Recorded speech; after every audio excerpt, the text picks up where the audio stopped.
Thank you very much. House Chair, I understand why the representatives of imperialist forces will want to silence this voice. And that's why they will stand up to raise unnecessary questions. House Chairperson, the first remark we wish to make is that there was a very little engagement politically. If anything, people want to blackmail us about aid and all sorts of things. But they know very well that there is no reason related to any wrongdoing by South Africa which has led to USA cutting its own aid.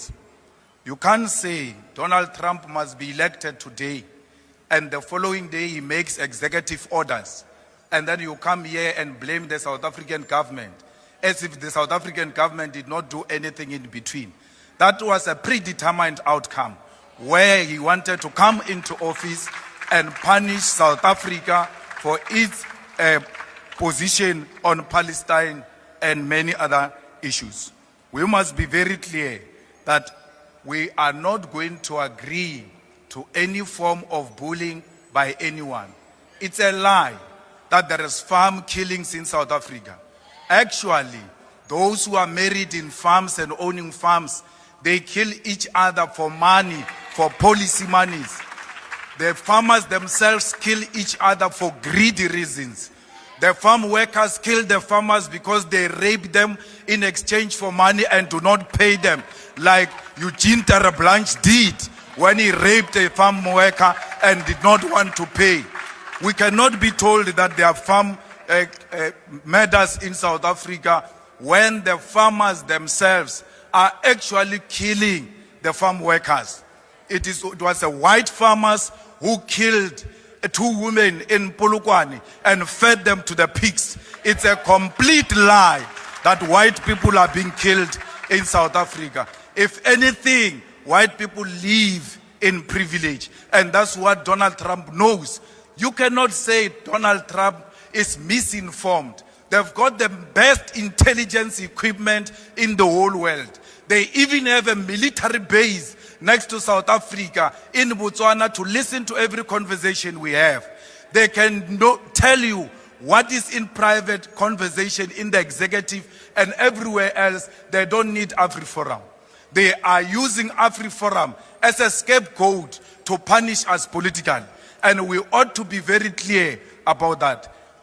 When the aid came into South Africa at the first place, it was not to help Africans. It was imperialist forces putting the aid into South Africa so that they can control South Africa.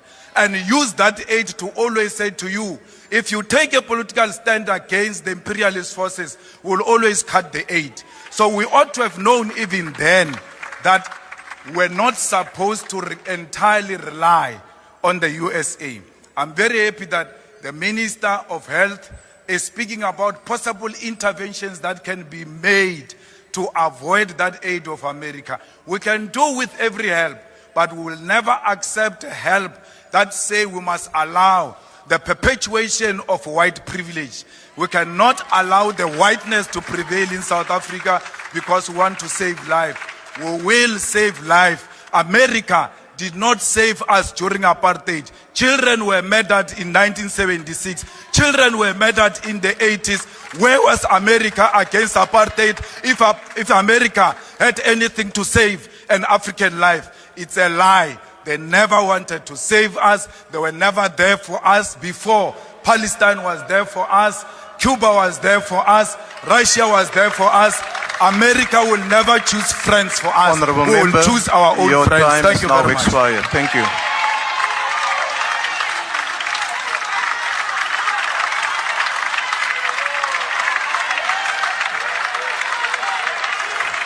Order, honorable members.